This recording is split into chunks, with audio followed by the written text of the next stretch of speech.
ओम शांति। 12 जनवरी 2026 आज की साकार मुरली रंगीन बड़े बड़े अक्षरों में पढ़ें, सुने और मंथन करें। हम प्रतिदिन प्रातः 4 बजे, 6 बजे, शाम को 4 बजे, 8 बजे 4 बार मुरली मंथन करते हैं। आप सभी भी इस मुरली मंथन में साथी व सहयोगी बन सकते हैं, जिसके लिए इसी वीडियो के डिस्क्रिप्शन बॉक्स में लिंक दिया हुआ है। जो लिंक चारों समय रोजाना के लिए एक ही रहता है। जब भी सुविधा हो आप जुड़ सकते हैं, साथी व सहयोगी बन सकते हैं। अच्छा, आज की साकार मुरली का सार।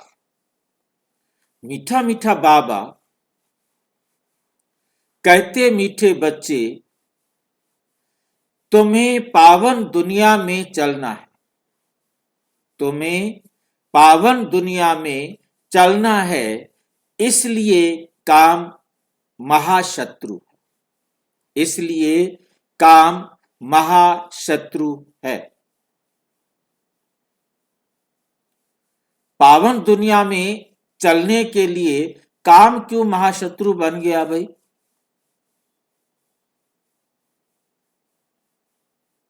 आज की दुनिया में सबको काम इतना प्यारा लगता है, सारी दुनिया इसकी दीवानी है। और ये बाबा दुश्मन कहां से आ गया जो कहता है ये काम महाशत्रु है? उल्टा पाठ पढ़ाने के लिए आ गया। काम में ऐसा क्या विशेषता है जो हमारा दुश्मन बन गया है? जी, काम माने इच्छा इच्छा अच्छा बनने नहीं देगी भाई जी। ऐसा है कि मुझे एग्जाम्पल दो कि इच्छा अच्छा नहीं बनने देती। इच्छा क्या कहती है? हमें इच्छा है, हमें डॉक्टर बनना है तो हम डॉक्टर बन जाएंगे। बनने इच्छा नहीं करेंगे तो हम इंजीनियर कैसे बनेंगे? हाँ जी, बाबा को पवित्र दुनिया में ले जाना है ना, तो पवित्र दुनिया में भिखारी आत्मा नहीं जा सकती। ये विकार है क्या? क्रोध, मोह, ईर्ष्या, द्वेष, घृणा भाव ये रहेगा। काम तो कोई पावन विकार दुनिया में होता नहीं है? जा पाएंगे। काम कोई विकार होता है क्या? बाबा के भाषा में तो भिखारी है। ऐसे बाबा आपकी जो भी भाषा बना दे, पर हमें समझाओ काम विकार क्यों है? क्यों कह रहे हो कि काम को तो छोड़ो? पहले किसी को पता नहीं था कि काम जो है बेकार है। ये तो जब अब बाबा आपको आए पता तो लग पहले अब सबको आपको पता पता लग गया है ये विकार है। बताओ कैसे विकार है ये? भाई जी, हम्म इस विकार में हम देह को देखते हैं और दुख देखते हैं। देह को देखते हैं। तो देह दुख को देखना देख रहा, देह तो है। देह सारी दुनिया में सब देह तो घूम रहे हैं। अब देह को देखने से क्या दुख होता है भाई? देह को देखेंगे तो हम देह को ही दुख देंगे ना, देह समझ के ही उसके साथ व्यवहार करेंगे। बाबा ने हमें बताया कि हम आत्मा हैं। नहीं, देह समझकर व्यवहार करेंगे। हम अच्छा व्यवहार करें, हम गंदा व्यवहार ना करें। ये काम विकार कोई गंदी चीज है क्या? भाई जी, इसलिए हम दुख देते हैं दूसरे को। ऐसा क्या दुख होता है? दोनों खुश होते हैं, सारे खुश होते हैं, आप कहते हो ना दो दुख देते हो। भाई जी, हाँ जी, काम विकार भाई से जी, हमारा शक्ति घट जाते हैं, इसलिए हमें दुख होता है। हम दूसरों को भी दुख देते हैं। क्या होता है दुख देते हैं? हमारा शक्ति घट जाते हैं। अच्छा, शक्ति घट जाती है, ये मुसीबत है। भाई जी, हाँ जी, हो जाते हैं। हमने आत्मा की इच्छा रखनी है भाई जी, देह की इच्छा नहीं रखनी है। देह की इच्छा सब समाप्त करनी है। देह की इच्छा आत्मा दोनों साथ है, एक दूसरे की इच्छा तो माननी पड़ेगी ना। भाई जी, जिससे आत्मा की उन्नति हो वह इच्छा रखनी चाहिए उन्हें। अच्छा, क्यों आ गए भाई जी? देह में जब देह की इच्छा नहीं होती तो देह की इच्छा नहीं होगी तो देह में काय को आ गए भाई? जो कह रहे देह भाई जी, देह की इच्छा है, जैसे डॉक्टर बनना है, देह की इच्छा है, और मुझे आत्मा की इच्छा रखनी है, मुझे परमात्मा समान बनना है भाई जी। तो हमें अलग डॉक्टर अलग नहीं इच्छा हो बनना। गई भाई जी। अच्छा, नहीं बनना है भाई जी। विकार किससे कहते हैं? पहली बात, वही तो मैं हमें कह रहा हूँ जिसके भाई जी, साथ काय को आ गए विकार फिर लगता है यहाँ? ना, हमें विकार शब्द को समझना है। सिर्फ मैं इसलिए चर्चा कर रहा था कि क्योंकि हमसे सारी दुनिया पूछती है तो हमें उनको बताना है। विकार कहने से जो है ना वो जल्दी से मानते नहीं है कि विकार क्यों है, क्यों है, क्यों है, बहस करते हैं। मेन बात, पहली बात उनको बतानी है कि हम रोजाना आरती करते आए, विषय विकार मिटाओ पाप हरो देवा। क्यों क्यों हम ये आरती करते थे, उनसे क्वेश्चन करना है। वो कहेंगे विकार नहीं है, ये तो हमारे हमें हम खुश खुश होते हैं, सारे खुश होते हैं। पर एक आप ब्रह्मा कुमारियां हो जो कहते हो है ना दुखी होते हैं, दुखी होते हैं। क्या दुख हो गया इसमें? उसके अंदर, क्योंकि बहुत सारे हस्बैंड जिनके जो ज्ञान में पत्नियां चलती हैं का बहुत सारे फोन आते हैं कि भी इसमें क्या दुख वाली बात है। तो सबसे पहली बात उनको समझानी है, जब हम कहते हैं विषय विकार मिटाओ पाप हरो देवा, क्यों कहते हैं, उनसे ही पूछना है। उनका उनके जवाब, उनके प्रश्नों, उनके उनके उनसे ही निकालना है। क्योंकि विषय विकार को क्यों कहा? क्योंकि विकार उससे कहा जाता है जो हमारी शारीरिक शक्ति को नष्ट करता है। हम अपने आप को शरीर समझते हैं और ये सभी इस बात को रियलाइज करते हैं कि वाक्य में ही विकार में जाने से, काम विकार में विशेष रूप से जाने से हमारी शक्तियां नष्ट होती, हम एकदम शक्तिहीन महसूस करते हैं। ये सभी का अनुभव है जो विकारी हैं, जो नहीं गए हैं वो सबसे अच्छे हैं। तो जब जो हमारी शक्ति को क्षीण करता है, जिसके कारण हमारा इम्यून सिस्टम भी वीक होता है, हम बीमारियों से लड़ने में अक्षम हो जाते हैं, इसलिए इसे विकार कहा है। ये ना केवल शरीर को कमजोर करता है, ये आत्मा को भी कमजोर करता है। फिर आपका वार चलेगा, आपका वार उनके ऊपर असर करेगा। फिर इसी के कारण ही अनेक विकार आते हैं। दूसरा विकार आता है क्रोध। क्रोध क्यों नुकसान करता है? उनको फिर आपकी बात का, अब वो आपकी बात को सुनेगा। क्रोध क्यों नुकसान करता है? क्रोध के समय हमारे ब्रेन से ऐसे हार्मोन्स निकलते हैं जो हमारे शरीर के अंदर किसी भी नस या नाड़ी के बिना जाते हैं। एकदम एक ही सिरन होती है। क्रोधी व्यक्ति को एक कंपन होती है और उसी कंपन में वो जहर पूरी बॉडी के अंदर फैल जाता है। आंखें लाल हो जाती हैं, शरीर तांबे की तरह हो जाता है। क्रोध के अंदर शरीर पर नियंत्रण करना मुश्किल हो जाता है। क्यों? क्योंकि हमारे शरीर के अंदर एक जहर आ गया है। हमारे शरीर के अंदर एक जहर आ गया है और हमारा शरीर, ब्रेन ने ऑर्डर किया है कि अब इस जहर को बाहर निकालो, तुरंत बाहर निकालो। और उसके कारण हमारा शरीर एकदम हमारे कंट्रोल से बाहर हो जाता है। इतना खतरनाक जहर होता है। उस जहर को निकालने के लिए, क्योंकि हमारे ब्रेन के पास एक तरफ से तो जहर निकला है और दूसरी तरफ से ये भी ऑर्डर निकाला है कि इस जहर को बाहर निकालो, और उसको बाहर निकालने के लिए सेना हमारी दौड़ पड़ती है। हमारा एकदम शरीर के अंदर, आप सोचिए कि बड़े आराम से बैठे थे, जैसे ही आपको गुस्सा आया आपका शरीर एकदम फड़फड़ाने लगता है, कंट्रोल से बाहर हो जाता है और अक्ल का दरवाजा बंद हो जाता है। क्रोधी व्यक्ति हमेशा कहता है चुप हो जा, नहीं तो पता नहीं मैं क्या कर दूंगा, बस चुप हो जा अब तो। ये समझ लो कि उसका दरवाजा बंद हो रहा है। वो आखिरी अलार्म दे करके बता रहा है कि अब तुम मेरे से आगे से हट जाओ, यहां से चले जाओ, और उसके आगे से चले जाने में ही भलाई है। इसी प्रकार से दूसरा विकार आता है लोभ, तीसरा विकार आता है मोह। ये जितने भी आते हैं ये हमें गलतियां कराते हैं। लोभ में आकर हम चोरी करेंगे, झूठ बोलेंगे, ठगी करेंगे, धोखा देंगे, बेईमानी करेंगे। मोह में आकर के भी इसी प्रकार की गलतियां होती हैं। बच्चे के मोह में, पति के मोह में, पत्नी के मोह में, माँ के मोह में, हम जरूर कुछ ना कुछ गलतियां करेंगे। अब वो गलतियां करेंगे तो उसकी सजा भी हमको लेनी पड़ेगी।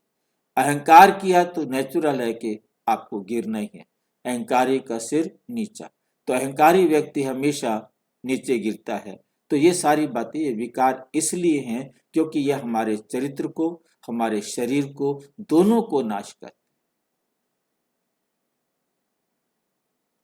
तभी इनको विकार कहा जाता है। मतलब विकार हमें समझाना है। विकार कहा जाता है बिगड़े हुए रूप को। जब किसी चीज में कोई बिगाड़ आ जाता है उसे शुद्ध हिंदी में विकार बोलते हैं और अशुद्ध या आम हिंदी में बिगाड़ बोलते हैं। विकार बदलते बदलते बिगाड़ बन गया, जैसे जुगाड़ बन जाता है।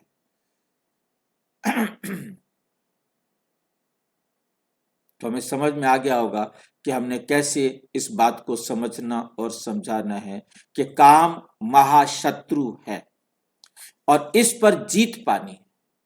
काम जीत जगत जीत बनना है, क्योंकि काम पर जिसने जीत पा ली वो क्रोध पर भी जीत पा सकता है, बाकी विकारों पर भी जीत पा सकता है। ये विकार नंबर 1 विकार है। नंबर 2 पर है क्रोध। तो हमें क्रोध, पहले काम विकार पर जिसने जीत पा ली है तो बाकी विकारों पर भी जीत पा लेगा। तो काम जीत जगत जीत बनना है। काम जीत बनेंगे तो हम जगत जीत भी ऑटोमेटिक बन जाएंगे, क्योंकि फिर हम सभी विकारों पर जीत पाने में सक्षम हो सकते हैं। जो काम विकार को नहीं जीत पाया वो कभी भी अन्य विकारों पर भी जीत नहीं पा सकता। काम विकार सिर्फ ब्रह्मचर्य नहीं है, फिर उनको बताना है, पहले नहीं बताना, फिर उनको बताना है कि काम विकार केवल ब्रह्मचर्य तक नहीं है। कोई भी इच्छा जब पूरी नहीं होती, चाहे आपने पति से साड़ी की इच्छा रख ली है और आपकी इच्छा जब तक वो पूरी नहीं होगी आप दिल से खाना बना के नहीं खिला सकते। आप गुस्से में खाना बनाएंगे, गुस्से में खाना खिलाएंगे, आपका भी वातावरण खराब होगा और पति का भी वातावरण खराब होगा, क्योंकि उसने गुस्से में बना हुआ खाना खाया। परिवार वालों के साथ एक अच्छा सामंजस्य नहीं बना सकेंगे। फिर आप परिवार के अन्य लोगों के साथ भी, क्योंकि आपको गुस्सा है अंदर में, चाहे गुस्सा पति पर है, परंतु परिवार के दूसरे मेंबर भी उस गुस्से को क्या करेंगे, सहन करेंगे, रोएंगे बेचारे, उनके साथ भी गुस्सा निकलेगा। स्कूल में जाकर, दफ्तर पर जाकर, जहां भी जाएंगे, गुस्से वाला व्यक्ति जिसको एक बार गुस्सा आ गया दिन में, समझ लो कि वो 3 दिन के लिए कमजोर हो गया। 3 दिन वो बहुत जल्दी जल्दी गुस्से में आ जाएगा, छोटी छोटी बात पर वो गुस्से में आ जाएगा।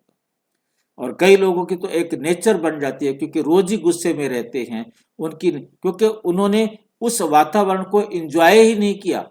उनका शरीर इतना कमजोर हो गया है कि वह हर टाइम झुलझुलाया रहता है, हर टाइम गुस्से में रहता है, क्योंकि जो गुस्से के कारण उसके अंदर जो वीकनेस आई है वो वीकनेस से उभर ही नहीं पा रहा है और वो दिन प्रतिदिन उसको गुस्सेल कह देते। तो ये तो गुस्सेल है, इसका तो हर टाइम पारा हाई रहता है। क्या करे, उसका एक दिन पारा हाई हो गया, 3 दिन उसका असर रहना है, अगले दिन किसी ने फिर थोड़ा सा बोल दिया, फिर उनका पारा हाई हो गया, अब वो पारा डाउन नहीं जा सकता।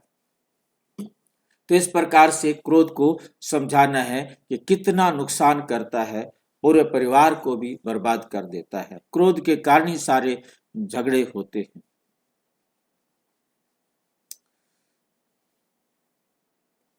प्रश्न, हर एक अपनी एक्टिविटी से कौन सा साक्षात्कार सबको करा सकते हैं? आप अपनी एक्टिविटी से कौन सा साक्षात्कार सबको करा सकते हैं? अपनी हर एक अपनी एक्टिविटी, आपके अपने कार्यों से आप सबको क्या साक्षात्कार करा सकते हैं? मैं हंस हूं या बगला? हंस माना गुण मोती चुगने वाला, गुणों के अनुसार रहने वाला। आपका व्यवहार देखकर कह दे कि सभी कहेंगे कि आप हंस हैं या बगुला हैं, आप ईमानदार हैं या बेईमान हैं, आप चोर हैं या ठग हैं, आप व्यवहार कुशल हैं, आप अव्यवहार कुशल हैं। मतलब सब पता लग जाता है, आपके व्यवहार से सारा समझ में आ जाएगा कि आप कैसे हैं। जो भी एक्ट करेंगे वो एक्ट आपका दर्पण है, आपका हर कार्य आपका दर्पण है, वो दिखा रहा है आप कैसे हैं। ये हर एक अपनी एक्टिविटी से सबको साक्षात्कार करा सकते हैं। साक्षात्कार समझ में आ रहा है? आपने कर्म किया और उनको पता लग गया कि आप कैसे हो। साक्षात्कार का मतलब है जानकारी प्राप्त करना। साक्षात्कार हो गया कि आप कैसे हो। आप गुस्से वाले हो, आप प्यार वाले हो, आप सम्मान करते हो, आप नफरत करते हो, आप जो कुछ भी करते हो, आपकी एक्टिविटी से सामने वाले को समझ में आ जाता है कि आप कैसे हो। आपके कर्म आपका दर्पण है। आपके कर्म, भाई जी, हाँ जी, बाबा जैसे मोदी में बोलते हैं कि अंत में साक्षात्कार होगा, कौन ये क्या बनेगा, तो वो साक्षात्कार नहीं होता। यही होगा, समझ में आ जाएगा। अब एक स्टूडेंट है, वो बिल्कुल सारे क्वेश्चन उसने सॉल्व कर रखे हैं, कहीं से भी पूछ लो उसका उत्तर दे सकता है, तो उसे लगेगा मैं 100% मार्क्स लूंगा। साक्षात्कार हो गया ना? हाँ हो गया भाई, हो गया। हाँ जी। मतलब जब उसको अभी अभी उसको पता है कि मैं 30% ही आंसर दे सकता हूं। हर एक बच्चे को मालूम होता है मैं किस लेवल पर हूं। आप सभी भी अपने आप को जांच सकते हो, क्या मैं 100% नंबर लेने के लायक बन गया हूं? अपने आप को बता सकते हो, परंतु पड़ोसी को नहीं बताएंगे, क्योंकि पड़ोसी फिर चिढ़ाएगा। ठीक नहीं? अपने आप को तो हर एक बता सकता है कि मेरी क्या पोजीशन है। मैं आपके सामने कुछ भी ना बताऊं तो मुझे अंदर से मालूम है कि मैं किस पोजीशन में हूं।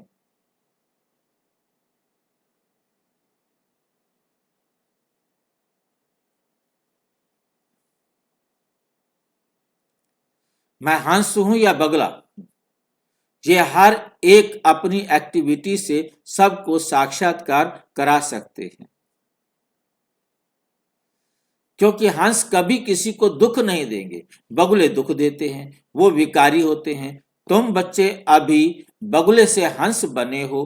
तुम पारस बुद्धि बनने वाले बच्चों का कर्तव्य है सबको पारस बुद्धि बनाना। क्योंकि तुम खुद पारस बुद्धि बने हो तो तुम्हारी इच्छा भी होती है और तुम्हारी ड्यूटी भी है, हमारी ड्यूटी है कि हर एक आत्मा जो भी मेरे संबंध संपर्क में आए, मैंने उसको पारस बुद्धि बनाना है। ओम शांति। जब ओम शांति कहा जाता है तो अपना स्वधर्म याद पड़ता है, घर की भी याद आती है, परंतु घर में बैठ तो नहीं जाना है।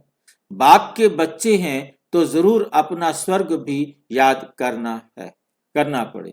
तो ओम शांति कहने से ये सारा ज्ञान बुद्धि में आ जाता है। मैं आत्मा शांत स्वरूप हूँ, शांति के सागर बाप का बच्चा हूँ। जो बाप स्वर्ग स्थापना करते हैं वो बाप ही हमको पवित्र शांत स्वरूप बनाते हैं। मुख्य बात है पवित्रता की। दुनिया ही पवित्र और अपवित्र बनती है। पवित्र दुनिया में एक भी विकार नहीं है, या अपवित्र दुनिया में 5 विकार हैं। इसलिए कहा जाता है विकारी दुनिया, ये वह है निर्विकारी दुनिया। निर्विकारी दुनिया से सीढ़ी उतरते उतरते फिर नीचे विकारी दुनिया में आते हैं। वे है पावन दुनिया, ये है पतित दुनिया। वो है दिन सुख और ये है भटकने की रात। यूं तो रात में कोई भटकता नहीं है, परंतु भक्ति को भटकना कहा जाता है। तुम बच्चे अब यहाँ आए हो सदगति पाने। तुम्हारी आत्मा में सब पाप थे, 5 विकार थे, उनमें भी मुख्य है काम विकार, जिससे ही मनुष्य पाप आत्मा बनते हैं। ये तो हर एक जानते हैं, हम पतित हैं और पाप आत्मा भी हैं। एक काम विकार के कारण सब क्वालिफिकेशन बिगड़ पड़ती हैं। इसलिए बाप कहते हैं काम को जीतो तो तुम जगत जीत अर्थात नए विश्व के मालिक बनेंगे। तो अंदर में इतनी खुशी रहनी चाहिए। मनुष्य पतित बनते हैं तो कुछ भी समझते नहीं, बाप समझाते हैं कोई भी विकार नहीं होना चाहिए। मुख्य है काम विकार। इस पर कितने हंगामे होते हैं। घर घर में कितनी अशांति हाहाकार हो जाता है। इस समय दुनिया में हाहाकार क्यों है? क्योंकि पाप आत्माएं हैं।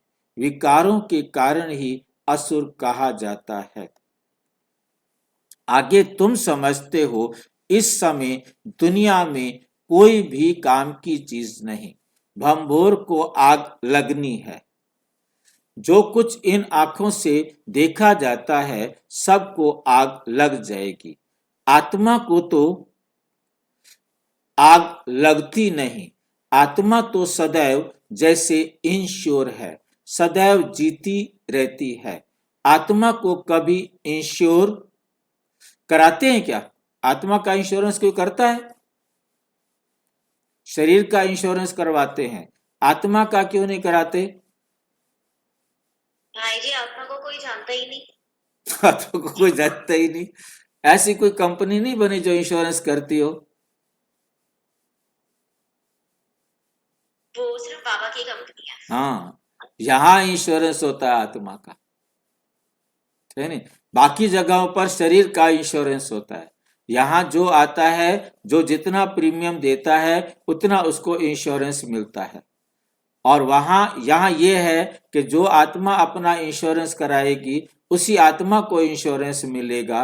और वहां तो मैं इंश्योरेंस करवाऊंगा शरीर का, मुझे नहीं मिलेगा, मेरे बच्चों को मिलेगा। मेरे बाद जो नॉमिनी होगा, जो मेरे बाद जिंदा रहेगा, उसको मिलेगा। मेरे को जीते जी कुछ नहीं मिलना। और यहाँ बाबा कहते आप इंश्योरेंस कराओ, मैं आपको ही देता हूं, किसी और को नहीं देता। जो करेगा वो पाएगा। वहां तो करे कोई, पाएगा कोई। हाँ जी, आत्मा तो इंश्योर्ड ही है ना भाई जी। नहीं जी, इंश्योरेंस कराना पड़ता है। इंश्योर्ड क्या है? इंश्योरेंस तो कराना पड़ेगा, प्रीमियम देना पड़ेगा। विकारों पर प्रीमियम जीतना देना बाबा पड़ता है जी। सिखाते हैं ना। सवेरे उठ के मुरली पढ़ना है, योग में बैठना है, तपस्या करनी है, सबको सेवा करके आना है। जितना प्रीमियम दोगे उतना आगे मिलेगा।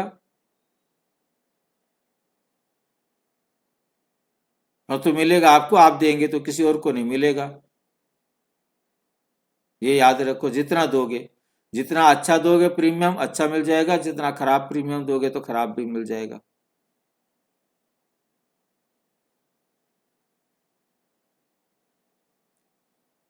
जैसा इंश्योरेंस कराना चाहो करा सकते हो। शिव बाबा आत्मा का इंश्योरेंस करता है।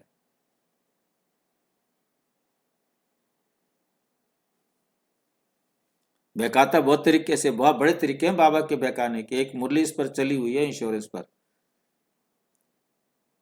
मुझे अचानक याद आ गया था इंश्योरेंस आते ही। मतलब बुद्धू बनाने में बहुत एक्सपर्ट है। कोई भी है ना, कितना भी समझदार हो, बाबा के गोल गोल जलेबी में फंस जाता है,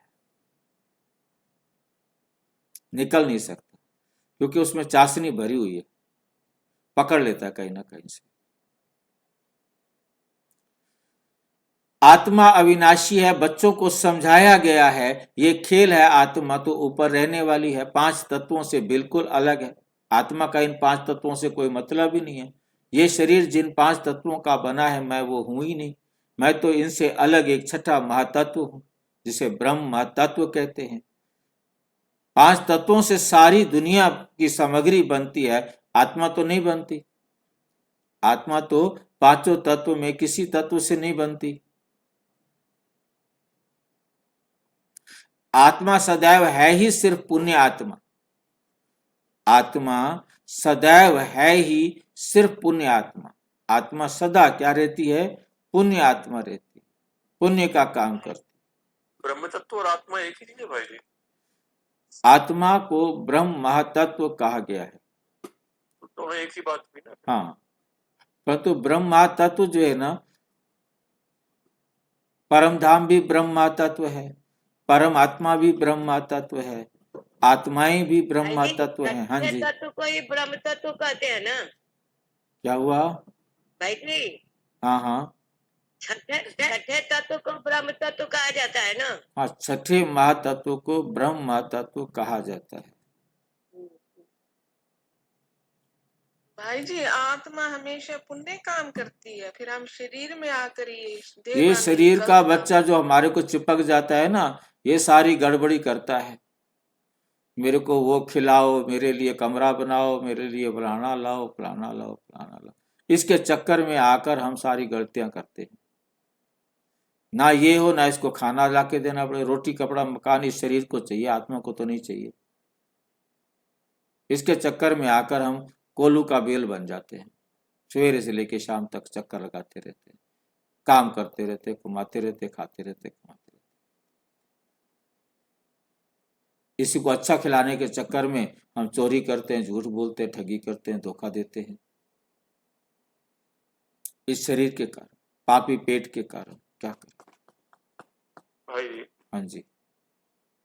परमात्मा ब्रह्मा तत्व है, छठा ब्रह्मा तत्व है। हमारी हम आत्माओं का घर भी है, उसको घर भी बोलते हैं, और हम भी ब्रह्म है, और बाबा भी ब्रह्म है, सब ब्रह्म तत्व में रहते भी हैं। हाँ तभी तो ब्रह्मा तीन कुमार है कि है। तीन है कि हाँ तीन जी। है कि एक है। भाई जी आत्मा भी छठा महातत्व है। हाँ, छठा महातत्व। छह तत्व है आत्मा भी। आत्मा भी ब्रह्मा तत्व है, परमात्मा भी ब्रह्मा तत्व है, और परम धाम भी ब्रह्मा तत्व है। इसलिए सबके लिए एक ही शब्द प्रयोग हुआ है, ओम, लाइट। मतलब ये अलग अलग नहीं है, भाई तीनों एक ही है। हाँ जी। भाई जी इसी तीनों एक ही तत्व के मटेरियल आधार के पर हैं। ब्रह्मा कुमार ब्रह्मा कुमारी बने। भाई जी जो भाई जी दुनिया में कहते हैं आत्मा ही ब्रह्म है, तो वो तो मतलब इनडायरेक्टली यही कहते हैं ना। क्या कहते हैं? वो कहते हैं आत्मा ब्रह्म है, ब्रह्म ही आत्मा है। अहम, हाँ, अहम ब्रह्मास्मि, मैं ही ब्रह्म हूं। मतलब वो बोलते ठीक है, समझते ठीक नहीं है। वो अपने आप को गॉड समझ लेते हैं, क्योंकि परमात्मा भी ब्रह्म है, मैं भी ब्रह्म हूं, घर भी ब्रह्म है। भाई जी तीनों परंतु के हम लिए एक यूनिक है। शब्द कौन सा प्रयोग हुआ है? हाँ जी। एक शब्द तीनों के लिए कौन सा है? ब्रह्म शब्द क्यों प्रयोग हुआ है? देखो ऐसा है, हम मोटे मोटे क्योंकि स्थूल एग्जांपल से समझाऊंगा, क्योंकि स्थूल एग्जांपल से आप समझ सकेंगे, सूक्ष्म एग्जांपल तो और कोई हो नहीं सकता। जैसे पीतल है या तांबा है, सोना है। अब सोने का आपने मतलब जो है ना, एक अंगूठी बना ली, एक हार बना लिया, एक नाक की नथ बना ली, और कुछ कुछ जो भी बनते होंगे नाम याद कर लो। मतलब वो आपने अलग अलग गहने बना लिए, परंतु पर ये है तो सब सोना ही ना, है तो सब सोना ही, है सब इसी परंतु तरह सब अलग है। सब ब्रह्म। हाँ, इसी प्रकार से हम सब आत्माएं यूनिक है हम आत्माएं, हम ब्रह्म महातत्व हैं, छठा महातत्व है उसी मटेरियल के हम। हाँ, वो मेटेरियल इतना सूक्ष्म है कि हम हाँ। उसे स्थूल में नहीं देख सकते। हाँ। स्थूल में उसको, हम ब्रह्मास्मि का मतलब ये नहीं कि मैं परमात्मा हो गया। हाँ, ना मैं दूसरी आत्मा हो सकता हूँ। अब एक नाक में नथ होती है, छोटी सी होती है वो, और एक हार होता है, वो काफी बड़ा होता है, तो वो अलग अलग हैं। मतलब वो नथ जो है ना हार में नहीं घुस सकती, अलग रहेगी। इसी प्रकार हम आत्मा भी दूसरी आत्मा में नहीं घुस सकते। हर आत्मा अलग अलग ही रहेगी। आइडेंटिटी अलग अलग है, पर हाँ। है सब एक ही तत्व के बने हुए, एक ही तत्व के। ये clear। भाई जी तभी से ब्रह्म तत्व के आधार पर ही हम लोग का नाम ब्रह्मा कुमार ब्रह्मा कुमारी पड़ा। ब्रह्मा कुमार ब्रह्मा कुमारी इसलिए बने कि दादा लेखराज का नाम शिव बाबा ने आकर ब्रह्मा रख दिया। अब हम उनके बच्चे ब्रह्मा कुमार और ब्रह्मा कुमारी, शिव बाबा के बच्चे शिव कुमार है, उसमें कुमारी होते नहीं है, और दुनिया वाले बाप के बच्चे तो वो है ही हैं।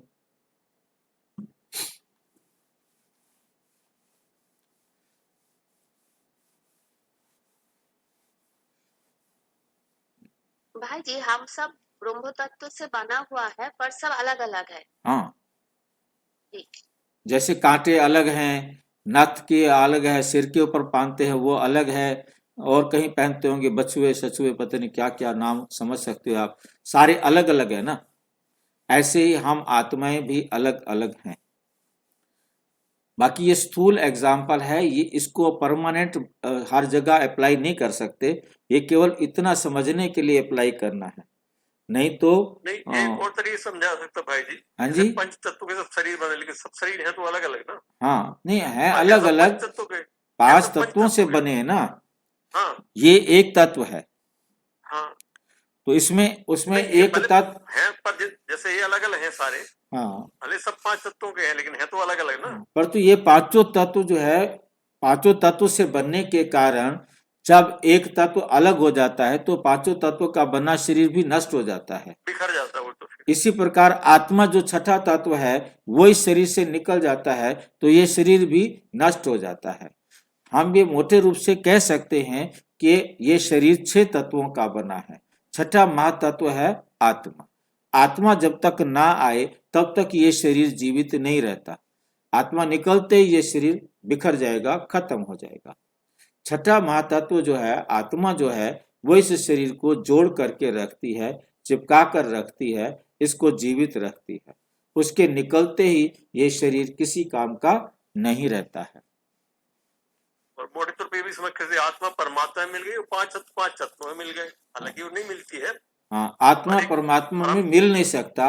जैसे मिल नहीं सकता। हाँ, जैसे हमने एग्जाम्पल लिया कि कान के बाले या कान की जो कुछ भी दूसरे में नहीं मिल सकते हैं, वो सोना ही, परंतु अलग रहेंगे। परंतु वो हम जला दें तो जलाकर मिलाकर एक कर सकते हैं, परंतु हम एक नहीं हो सकते, हम मिल नहीं सकते, परमानेंट हम अलग है। क्योंकि इसी को एग्जाम्पल लेकर के उन्होंने पानी के साथ जोड़ा कि जल में कुंभ, कुंभ में जल, बाहर भीतर पानी।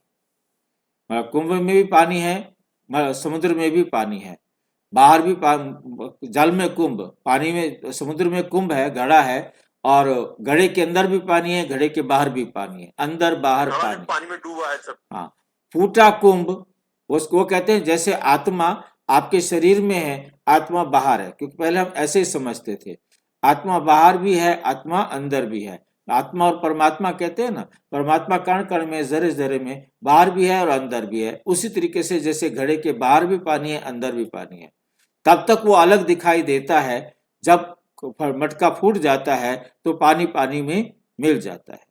इस प्रकार से हम आत्माएं परमात्मा से अलग हुई हैं और हम फिर परमात्मा में मिल जाती हैं। जब परमात्मा में मिल जाती हैं तो हमारा कार्मिक अकाउंट बराबर हो जाता है, वो आत्मा चली जाती है, हमारा शरीर स्वस्थ हो जाता है। तो भाई जी ब्रह्म तत्व तो हमेशा रहता है ना, जैसे आत्मा अजर अमर अविनाशी है। हाँ बिल्कुल बिल्कुल बिल्कुल। उसका कभी विनाश नहीं हम होता है, क्योंकि देखो, आत्मा परिणामी अमर होती है। अमर तत्व की बात करें तो पानी भी अमर है, वायु भी अमर है, अग्नि भी अमर है, पृथ्वी भी अमर है। अपने अपने आप में एक तत्व तो अलग तो अमर है, वो कभी नष्ट नहीं होता। कोई भी तत्व अपने आप में कभी भी नष्ट नहीं होता है, केवल उसका रूप परिवर्तित हो जाता है, रूपांतरित होता है, खत्म कुछ भी नहीं होता, सब विद्यमान है। भाई जी शरीर में पृथ्वी किसको कहते हैं? ये मिट्टी का शरीर क्या, मिट्टी तो है, जो आप खाते हो, मिट्टी खाते हो, मिट्टी बन जाता है, चिपक जाता है शरीर के अंदर जा करके। आप पेड़ पौधे पत्ते खा रहे हो, सब्जियां खा रहे हो, रोटी खा रहे हो, ये मिट्टी तो है, मिट्टी से तो बनी है। ये फिर शरीर में जा करके ये सारा शरीर मिट्टी का बन गया। अब इसको सुखा दे तो लकड़ी की तरह जलेगा शरीर। ये मम्मी बना दे इसकी शरीर की, सुखा करके जब डेड बॉडी को सुखा दिया जाता है तो वो मम्मी बन जाता है, और मम्मी को सुखा दो तो वो लकड़ी की तरह जलेगा। ये लकड़ी ही है शरीर, और क्या है।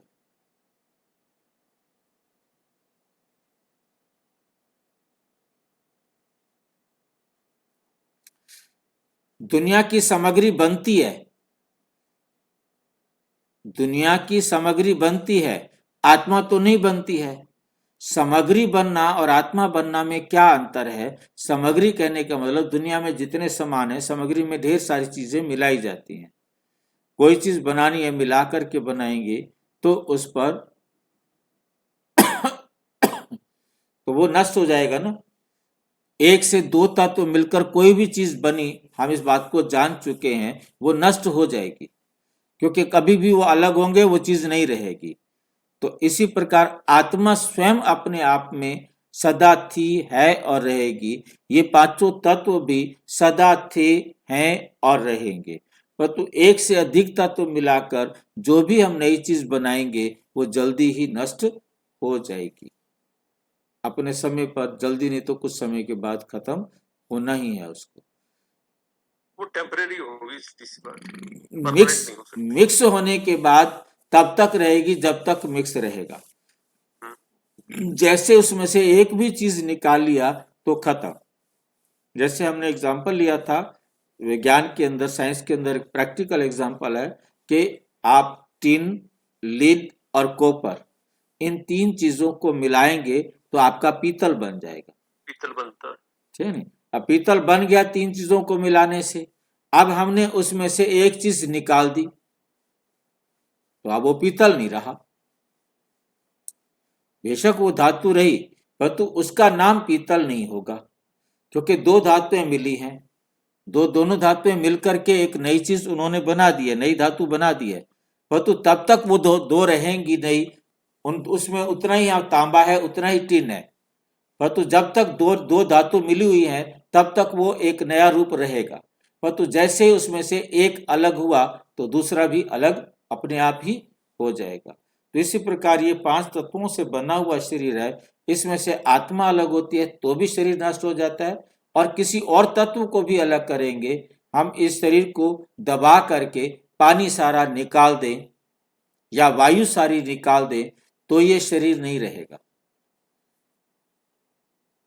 मतलब एक तत्व कोई सा भी यदि इसमें से निकल जाएगा, आत्मा बैठी रहे यहाँ, परंतु एकदम ऐसी वो बुलडोजर आया है या कोई ऐसा पहिया आया है जिसने पूरा शरीर को फ्लैट कर दिया है, उसमें सारी हवा निकाल दी है दबा करके, उसके अंदर से सारा पानी निकाल दिया है, कोई भी चीज निकाल दी है, अब ये शरीर खत्म हो गया।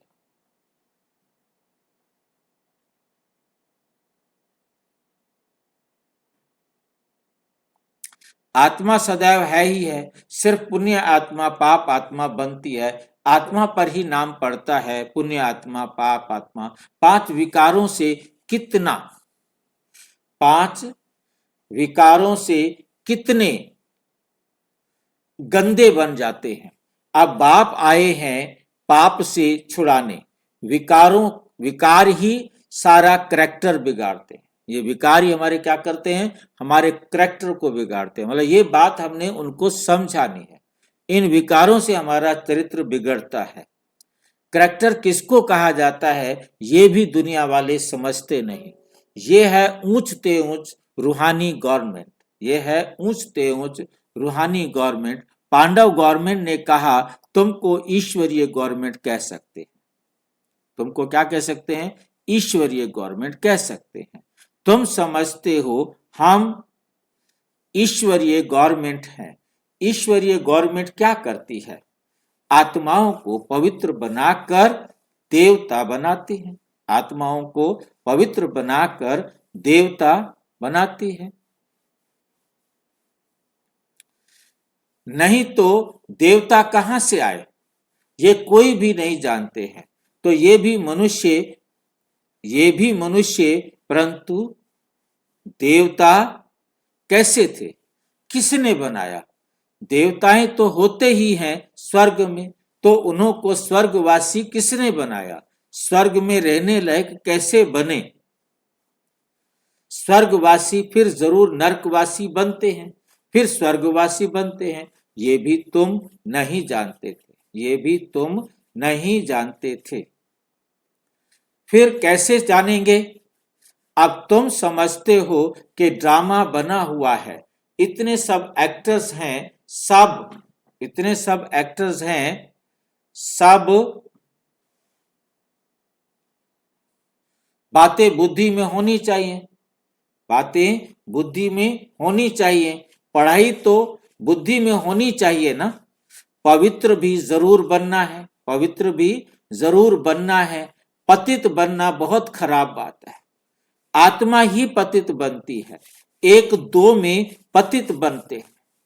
अकेले तो पतित नहीं बनेगी ना, एक दो में दोनों ही पतित बनते हैं। एक पतित बनता है, दूसरे को भी पतित बनाता है। पतितों को पावन बनाना ये तुम्हारा धंधा है। पावन बनो तो पावन दुनिया में चलेंगे, यह आत्मा समझती है। आत्मा ना हो तो शरीर भी ठहर ना सके, रेस्पॉन्स मिल ना सके।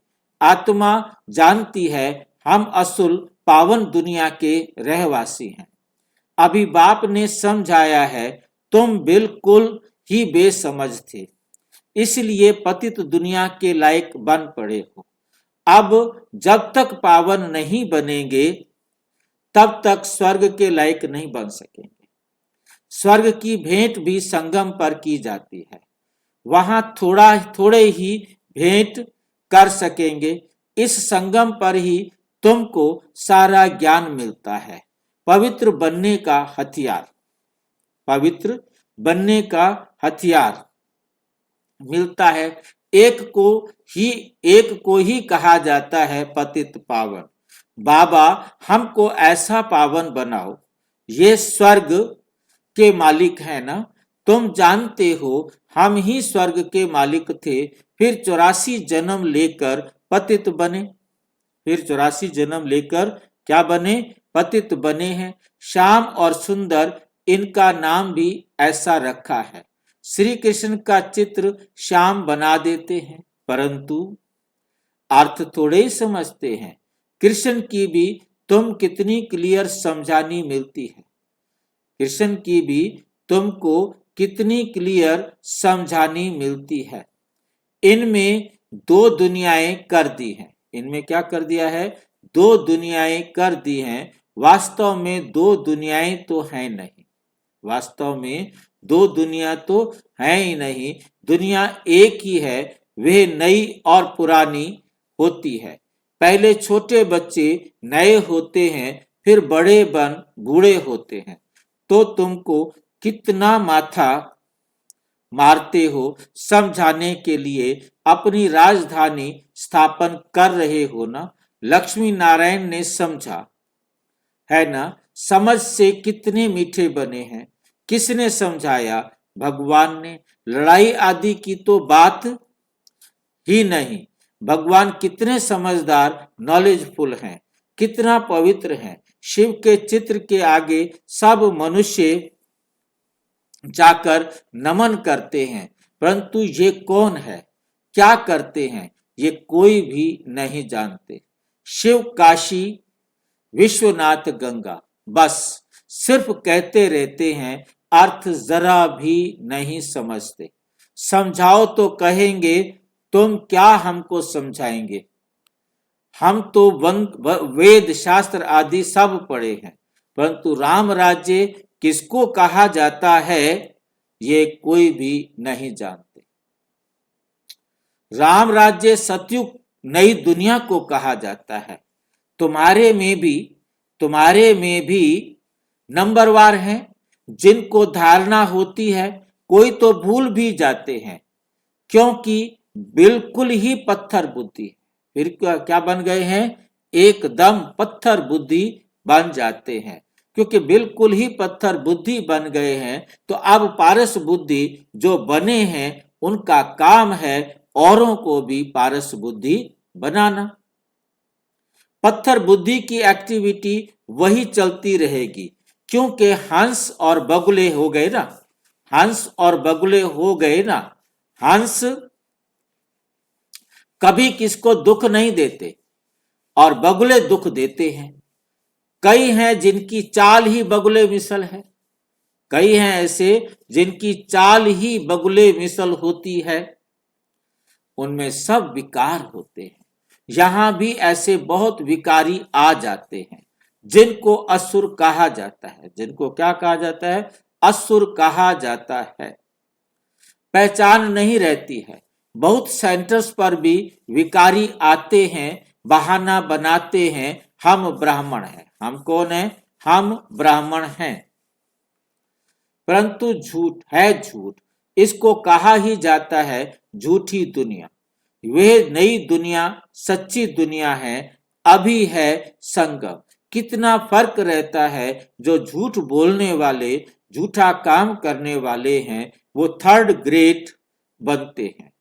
फर्स्ट ग्रेड सेकंड ग्रेड तो होते हैं ना, फर्स्ट ग्रेड सेकंड ग्रेड तो होते हैं ना। बाप कहते हैं पवित्रता का भी पूरा सबूत देना है। कई कहते हैं ये दोनों इकट्ठे रहकर पवित्र रहते, ये तो इम्पॉसिबल है, मान ही नहीं सकते। ये दोनों इकट्ठे रहते होंगे और पवित्र रहते होंगे, नहीं हो सकता, झूठ बोलते हो। आग और कपूर, आग ना लगे, कैसे हो सकता है? आग और कपूर जो है दोनों पास पास हो, कपूर तो फट आग पकड़ लेगा। समझाना चाहिए, समझाना चाहिए। योग बल ना होने के कारण इतनी सहज बात भी पूरी रीति समझा नहीं सकते। यदि आप उसे नहीं समझा सकते हो तो इसका मतलब आपके पास योग का बल नहीं है। योग बल आपके पास होता तो आप उन्हें समझा सकते थे। थप्पड़ मारता है बाबा चुपचाप बैठे बैठे, हम किसी को नहीं समझा सके थप्पड़ मार देगा, बताओ। ऐसा टीचर होना चाहिए कोई, चुपचाप थप्पड़ मारे, वो भी आत्मा को। शरीर को जरा भी दर्द नहीं होता और आत्मा अंदर कराती रही। उनको ये बात कोई भी नहीं समझाते कि यहाँ हमको भगवान पढ़ाते हैं। वो कहते हैं पवित्र बनने से तुम 21 जन्म स्वर्ग के मालिक बनेंगे। वो है ही पवित्र दुनिया। पवित्र दुनिया में पतित कोई हो ना सके, 5 विकार ही नहीं। वो है वाइसलेस वर्ल्ड और ये है विशियस वर्ल्ड, विकारी दुनिया। हमको सतयुग की बादशाही मिलती है तो हम एक जन्म के लिए क्यों नहीं पावन बनेंगे भाई? स्वर्ग का राजा बनने का पद मिले और उसके लिए एक जन्म, उस एक जन्म का भी बचा हुआ थोड़ा सा टाइम, उससे पहले तो हमारे को कोई मन्नत थोड़ा थी। अब तो बाबा की श्रीमत के अनुसार चलना शुरू करो। जबरदस्त लॉटरी मिलती है, हमको तो खुशी होती है। देवी देवता पवित्र हैं, देवी देवताएं क्या हैं? पवित्र हैं, है ना। अपवित्र से पवित्र भी बाप ही बनाएंगे तो बताना चाहिए हमको ये टेम्पटेशन है। बाप ही ऐसा बनाते हैं, बाप बिगड़ तो नई दुनिया कोई बना ना सके। मनुष्य से देवता बनाने भगवान ही आते हैं, जिसकी रात्रि गाई जाती है। ये भी समझाया है ज्ञान, भक्ति, वैराग्य। ज्ञान और भक्ति आधा आधा है, भक्ति के बाद है वैराग्य। अब घर जाना है। ये शरीर रूपी वस्त्र, शरीर रूपी कपड़े क्या करने होंगे? उतार देने हैं। इस छीछी दुनिया में नहीं रहना है, इस छीछी दुनिया में हमको नहीं रहना है। 84 का चक्र अब पूरा हुआ। अब वाया शांति धाम जाना है, वाया शांति धाम। कहां जाना है हमको? शांति धाम से सुख धाम में।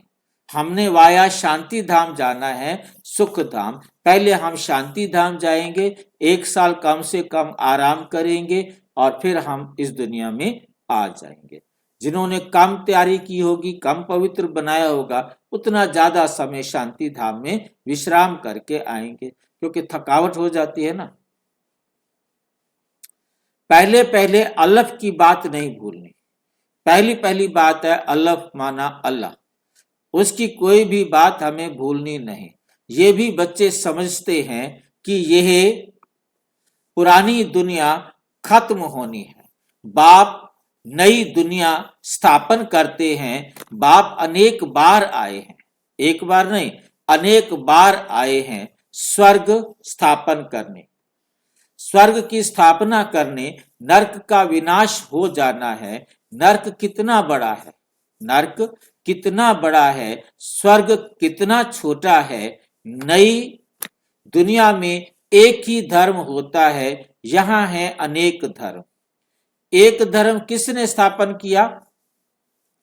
एक धर्म किसने स्थापन किया? ब्रह्मा ने, ब्रह्मा ने। तो नहीं किया, ब्रह्मा ही पतित सो फिर पावन बनता है। मेरे लिए तो नहीं कहेंगे, शिव बाबा कहते मेरे लिए तो नहीं कहेंगे पतित सो पावन। पावन है तो लक्ष्मी नारायण नाम है, वही जब पतित बनता है तो उसका नाम क्या हो जाता है? ब्रह्मा।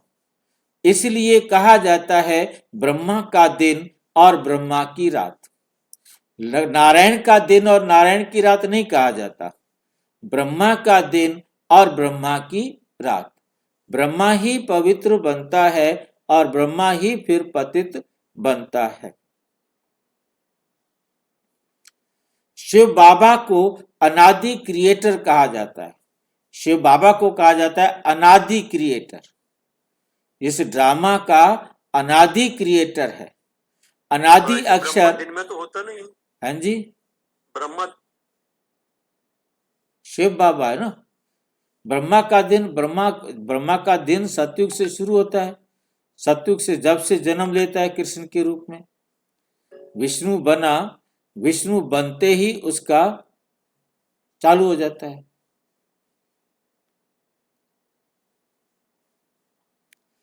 शिव बाबा को अनादि क्रिएटर कहा जाता है। अनादि अक्षर बाप के लिए है, शिव बाबा के लिए है। बाप अनादि है, अनादि तो आत्माएं भी अनादि हैं, खेल भी अनादि है, ये वर्ल्ड ड्रामा भी अनादि है, ये प्रकृति भी अनादि है, समय भी अनादि है। अब क्या करेंगे बताओ?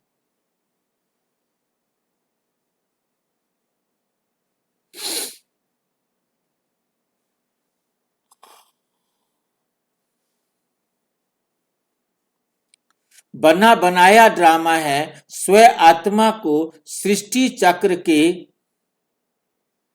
आदि मध्य अंत ड्यूरेशन का ज्ञान मिलता है। ये किसने दिया? बाप ने। तुम 21 जन्मों के लिए धनके बन जाते हो, फिर रावण के राज्य में निधनके बन जाते हो। यहां से ही करैक्टर बिगड़ते हैं। विकार है ना, बाकी दो दुनियाएं नहीं है। दो मनुष्य तो फिर समझते हैं नर्क स्वर्ग सब इकट्ठे ही चलते हैं। अभी तुम बच्चों को कितना क्लियर समझाया जाता है। अभी तुम गुप्त हो। अभी तुम क्या हो? अभी तुम गुप्त इकट्ठे ही चलते हैं। अभी तुम बच्चों को कितना क्लियर समझाया जाता है। अभी तुम गुप्त हो। शास्त्रों में तो क्या क्या लिख दिया है। सूत कितना मुंझा हुआ है, सिवाय बाप के कोई सुलझा ना सके। उन्हें ही पुकारते हैं, हम कोई काम के नहीं रहे। आकर पावन बनाए हमारे करैक्टर सुधारो। तुम्हारे करैक्टर, कितने करैक्टर सुधरते हैं? कोई कोई के तो सुधरने बदले और ही बिगड़ते हैं। चलन से भी मालूम पड़ जाता है। आज महारथी हंस कहलाते हैं, कल बगुले बन पड़ते हैं।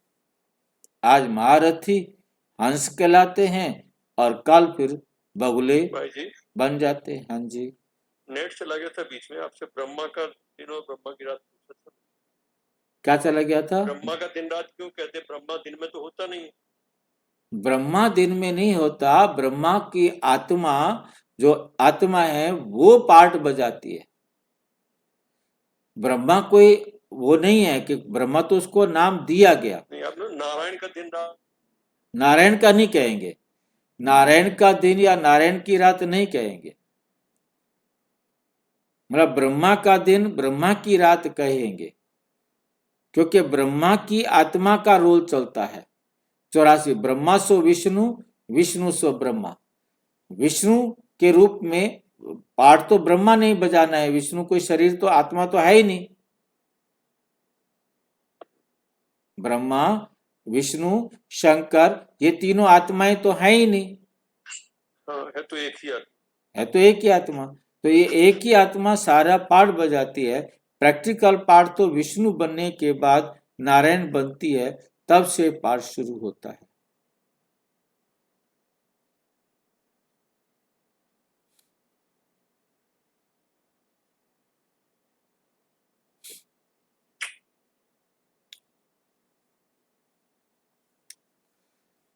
चलन से भी मालूम पड़ जाता है, आज महारथी है, हंस है, कल हंस कहलाते हैं, कल बगुला बन जाता है।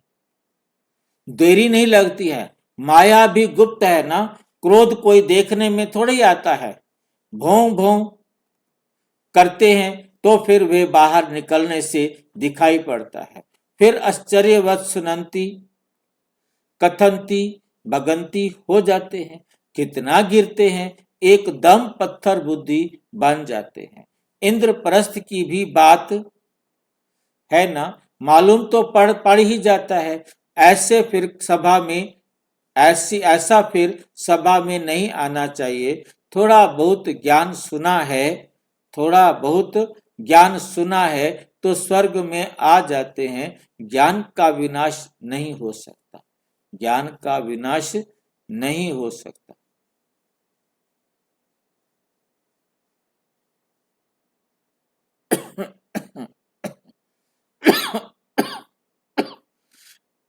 अब बाप कहते हैं तुमको पुरुषार्थ कर उच्च पद पाना है।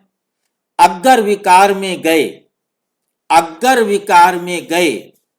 तो पद भ्रष्ट कर देंगे। सूर्यवंशी चंद्रवंशी बनेंगे, फिर वैश्यवंशी शूद्रवंशी। अभी तुम समझते हो ये चक्र कैसे फिरता है। वे तो कलयुग की आयु 40,000 वर्ष कह देते हैं। सीढ़ी तो नीचे उतरनी होती है ना। 40,000 वर्ष हो तो मनुष्य ढेर हो जाए। 5,000 वर्ष में ही इतने मनुष्य हो गए हैं। 5,000 साल के अंदर आप देखो कितने मनुष्य हो गए। लगभग 9 अरब 900 करोड़ आत्माएं होने जा रही हैं, या हो गई भी हो, वो मैं कुछ नहीं कह सकता। अनुमान है कि इस समय वर्ल्ड की पॉपुलेशन लगभग 9 अरब 900 करोड़ होगी। और आप सोचिए उस 900 करोड़ में से 150 करोड़ भारत में रहती है। पूरी दुनिया में 900 करोड़ मनुष्य आत्माएं हैं और उसमें से 150 करोड़ आत्माएं यहां भारत में ही रहती,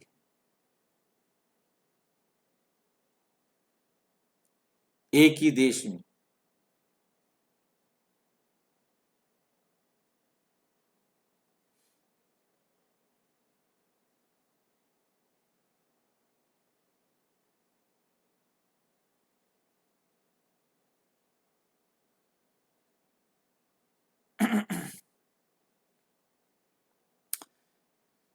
चालीस 40,000 वर्ष हो तो मनुष्य ढेर हो जाए।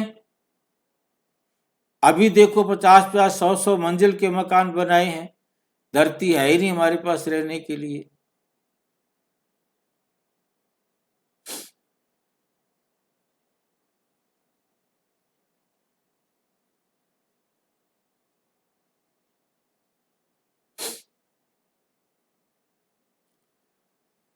पांच 5,000 वर्ष में ही इतने मनुष्य हैं जो खाने को नहीं मिलता, तो इतने 1,000 वर्षों में कितनी वृद्धि हो जाए। तो बाप आकर क्या देखेंगे।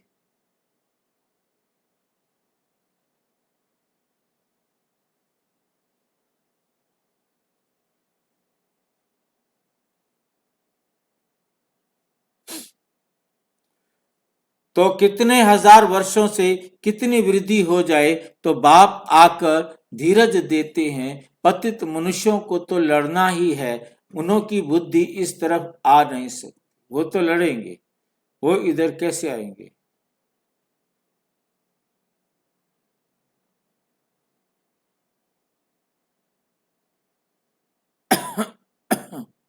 उन्हों की बुद्धि इस तरफ आ ना सके। अब तुम्हारी बुद्धि देखो कितनी बदलती है, फिर भी माया धोखा जरूर देती है। इच्छा मात्र माया धोखा जरूर देती है। इच्छा मात्रम अविद्या। हम ये जानते नहीं कि इच्छा होती क्या है, हमें यही नहीं पता। इच्छा करना तो दूर, हमने इच्छा करना छोड़ दिया।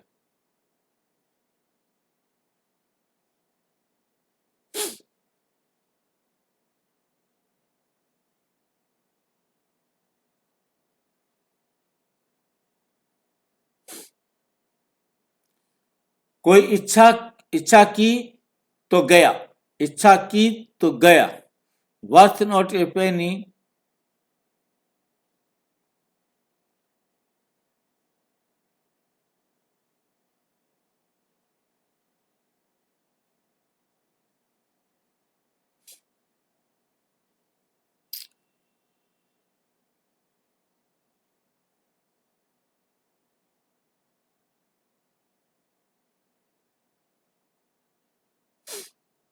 अच्छे अच्छे महारथियों को भी माया कोई ना कोई प्रकार से कभी धोखा देती रहती है, फिर वे दिल पर चढ़ नहीं सकते, फिर वो बाबा के दिल तख्त पर नहीं बैठ सकते।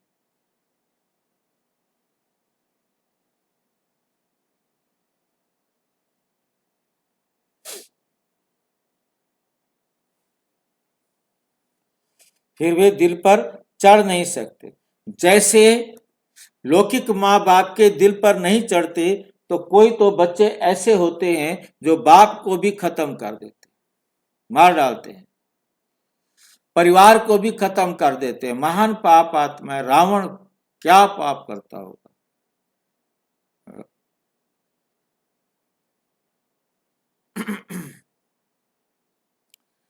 रावण क्या कर देते, बहुत डर्टी दुनिया है, इनसे कभी दिल नहीं लगानी चाहिए। पवित्र बनने की बड़ी हिम्मत चाहिए। विश्व के बादशाही की प्राइज लेने के लिए पवित्रता मुख्य है, इसलिए बाप को कहते हैं कि आकर हमें पावन बनाओ।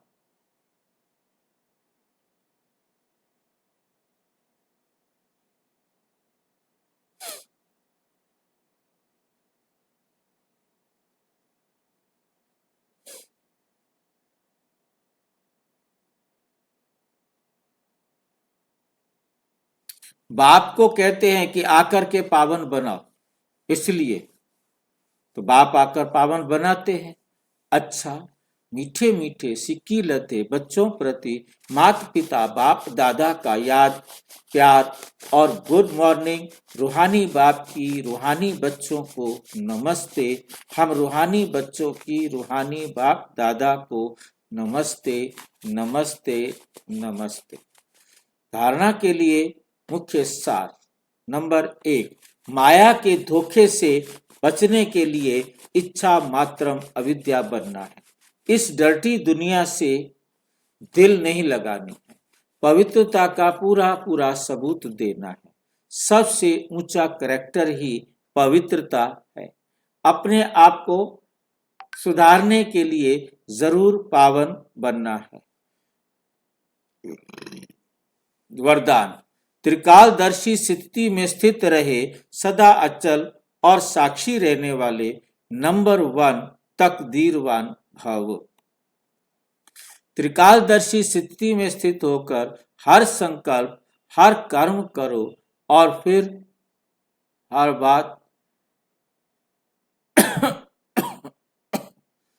बात को देखो। ये क्यों, ये क्या, ये क्वेश्चन मार्क ना हो, सदा फुल स्टॉप, नथिंग न्यू। हर आत्मा के पार्ट को अच्छी तरह से जानकर पार्ट में आओ। आत्माओं के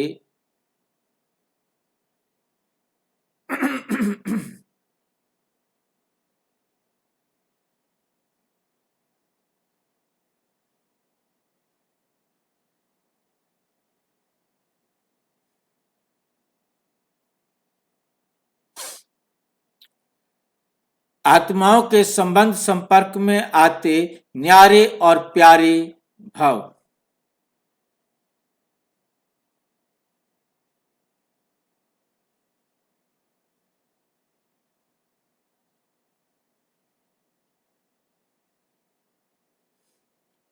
आत्माओं के संबंध संपर्क में आते न्यारे प्यारेपन की समानता रहे तो हलचल समाप्त हो जाएगी। ऐसे सदा अचल और साथी रहना है। यही है नंबर 1 तकदीरवान आत्मा की निशानी। स्लोगन है, सहनशीलता के गुण को धारण करो तो गुणों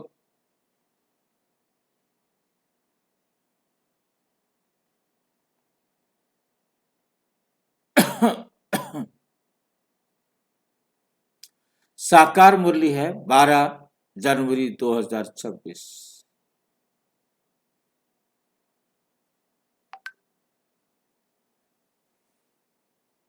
तो संस्कार क्या होंगे आपके? शीतल हो जाएंगे, सहनशीलता के गुण को धारण करेंगे तो आपके कितने भी कठोर संस्कार होंगे वह तुषी।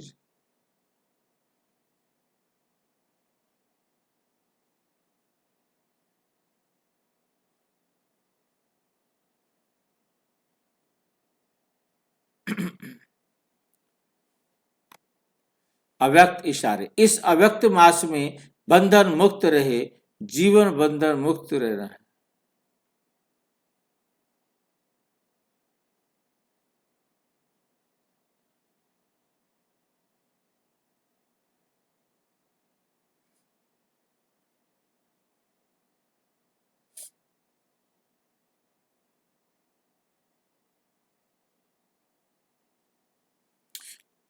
इस अव्यक्ति मास में बंधन मुक्त रहे, जीवन मुक्त स्थिति का अनुभव करो।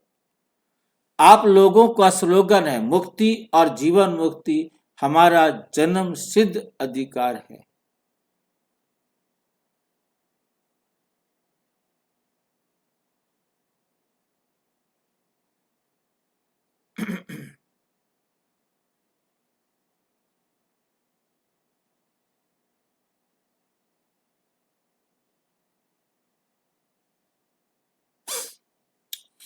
मुक्ति और जीवन मुक्ति हमारा जन्म सिद्ध अधिकार है। परम धाम में तो ये पता ही नहीं था, नहीं पड़ेगा कि मुक्ति धाम क्या है और जीवन मुक्ति धाम क्या है।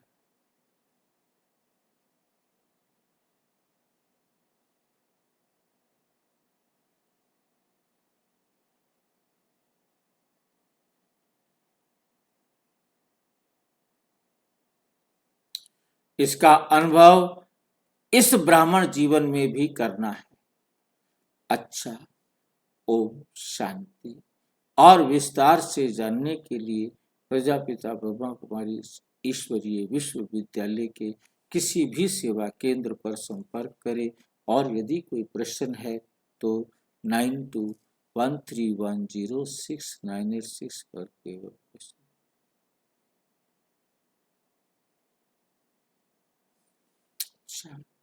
ओम शांति।